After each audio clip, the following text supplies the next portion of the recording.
बल्कि पैसे बिकते हैं। जी हाँ, पैसे जो हमें अपने देश में सीसीटीवी की नजरों में रहते हुए एटीएम या फिर बैंक से मिलते हैं, मगर यहाँ तो मंडियों में ही मिल जाते हैं। अब इसके पीछे की वजह क्या है, ये जानने के लिए आपको हमारा आज का ये वीडियो अंत तक देखना पड़ेगा, जिसमें बात हो रही एक ऐसे देश की जहाँ नोट रद्दी की तरह बाजार में किलो के भाव मिल जाते हैं। तो चलिए फिर शुरू करते हैं आज का वीडियो। करेंसी किसी भी देश की इकोनॉमी की नींव होती है। यही वजह है कि दुनिया के लगभग सभी देश अपने यहाँ के सिक्कों और नोटों को बड़ी हिफाजत और कड़ी सुरक्षा में रखते हैं। लेकिन दुनिया में एक जगह ऐसी भी है जिसका नाम है सोमालीलैंड, जहाँ पैसा बंडल की शक्ल में शहर की सड़कों पर रद्दी की तरह पड़ा रहता है, और वो भी बिना किसी हिफाजत के।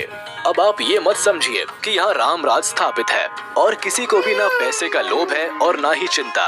अब ऐसा क्यों है, इसके लिए हमें जरा इस जगह का इतिहास जानना पड़ेगा, जिसके लिए कुछ साल पीछे जाना पड़ेगा।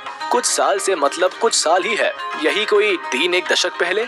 तो वो वक्त था साल 1991 का, जब उत्तरी अफ्रीका में अदन की खाड़ी के पास मौजूद सोमालीलैंड गृह युद्ध के बाद सोमालिया से अलग होकर वजूद में आया। यहाँ के लोगों ने तो इसे अपना नया देश मान लिया, लेकिन किसी भी दूसरे देश ने इसे मान्यता नहीं दी और अभी तक भी नहीं दी है। लेकिन मीडिया में छपी खबरें बताती है कि यहाँ के 40 लाख की आबादी खुद मुख्तार जमहूरियत का दावा करती है, मगर इस जगह की हैसियत बेहद गरीब मुल्क वाली है, क्योंकि यहाँ ना कोई सरकारी व्यवस्था लागू है और ना ही यहाँ के लोगों के लिए रोजगार का कोई साधन है। वैसे यहाँ से भारी मात्रा में ऊँटों का निर्यात होता है, लेकिन फिर भी इतना नहीं कि देश के लोग सुकून से और आराम से जिंदगी जी सके। यहाँ का ज्यादातर हिस्सा रेत की चादर से ढका रहता है। वहीं पानी की कमी की वजह से इलाके में सूखा पड़ जाना आम बात है। नतीजा, सोमालीलैंड में साधारण नहीं बल्कि गरीबी का स्तर बहुत भयंकर है, और यहाँ की करेंसी का नाम है सोमालीलैंड शिलिंग, जिसकी वैल्यू चूरन में मिलने वाले चिल्ड्रन बैंक के नोट जितनी है। मगर फिर भी यहाँ सोमालीलैंड शिलिंग के 500 और 1000 के नोट ही चलते हैं। बताया जाता है कि यहाँ एक अमेरिकन डॉलर के बदले 8500 से लेकर 9000 सोमालीलैंड शिलिंग के नोट मिल जाते हैं। वही अगर कोई $10 दे दे तो उसको नोटों की वैल्यू के हिसाब से नहीं बल्कि किलो के हिसाब से शिलिंग दिए जाते हैं, और वो भी 1-2 किलो नहीं, पूरे 50 किलो सोमालीलैंड शिलिंग।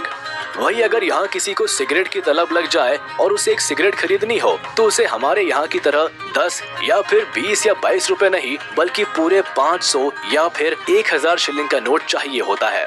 वही थैला भर सब्जी खरीदने के लिए थैला भर नोटों की जरूरत पड़ती है, और अगर किसी को गलती से कोई कीमती गहना खरीदना हो तो उसे शिलिंग के नोट से भरा ब्रीफकेस नहीं बल्कि ठेला गाड़ी दुकान तक ले जाना पड़ता है।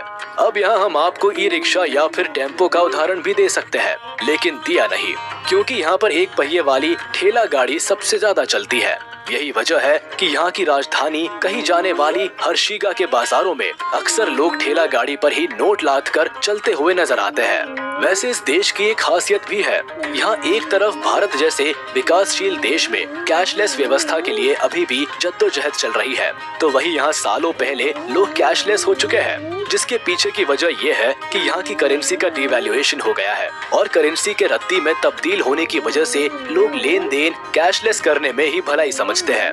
वो छोटी से लेकर छोटी और बड़ी से लेकर बड़ी चीजों के लिए सिर्फ मोबाइल पेमेंट का ही इस्तेमाल करते हैं, क्योंकि यहाँ ना तो क्रेडिट कार्ड का ज्यादा चलन है और ना ही डेबिट कार्ड का, इसलिए यहाँ फोन की व्यवस्था जिंदाबाद है। वैसे क्रेडिट और डेबिट कार्ड से याद आया कि इस देश में एक भी अंतर्राष्ट्रीय स्तर पर मान्यता प्राप्त बैंक भी नहीं है। ऐसे में ये बात स्वाभाविक हो जाती है कि यहाँ ना तो कोई बैंकिंग सिस्टम है और ना ही कोई एटीएम। यही वजह है कि आपको यहाँ भिखारी भी बहुत हाईटेक नजर आएगा, क्योंकि वो भी अपना लेन देन मोबाइल से ही करता दिखेगा। वैसे सबके कैशलेस हो जाने की वजह ये भी हो सकती है कि कौन छोटी मोटी खरीदारियों के लिए झोला भरकर नोट ढोता फिरे, इसलिए यहाँ आम और खास सभी कैश विहीन रहना ही पसंद करते हैं। फिर चाहे फुटपाथ पर सब्जी और फल बेचने वाले हो या फिर बड़ी बड़ी चमचमाती परचून और बाकी जरूरत के सामान वाली दुकानों पर बैठे धन्ना सेठ, कहीं भी चले जाओ, बस अपने मोबाइल से दुकानदार का मोबाइल नंबर या फिर QR कोड स्कैन करो, पैसे तुरंत ग्राहक के अकाउंट से दुकानदार के खाते में चले जाते हैं। वैसे सिर्फ सोमालीलैंड ही नहीं, अफ्रीका के कई छोटे बड़े देश कैश रखने का झंझट छोड़ कैशलेस वाली व्यवस्था की ओर तेजी से बढ़ रहे हैं।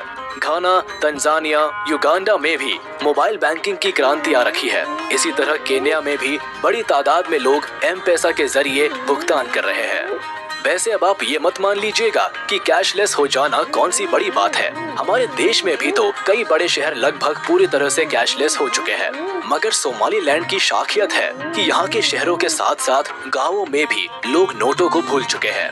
BBC में छपी रिपोर्ट बताती है कि यहाँ के गाँवों में 60% से ज्यादा लोग अब अपने मोबाइल के जरिए ही पूरा लेन देन कर रहे हैं। साथ ही यहाँ 16 बरस से ज्यादा की उम्र वाले 88% लोगों के पास मोबाइल फोन है, जो उनके लिए बातचीत करने का तो जरिया है ही, मगर अब ये उनका निजी बैंक भी बन गया है। जबकि यहाँ के ज्यादातर लोग निरक्षर है, यानी अनपढ़ है या फिर कम पढ़े लिखे हैं। वैसे यहाँ लोगों के लिए पढ़ाई लिखाई का ज्यादा महत्व है भी नहीं, क्योंकि इस छोटे से देश में रोजगार मिलना एक बड़ी समस्या है।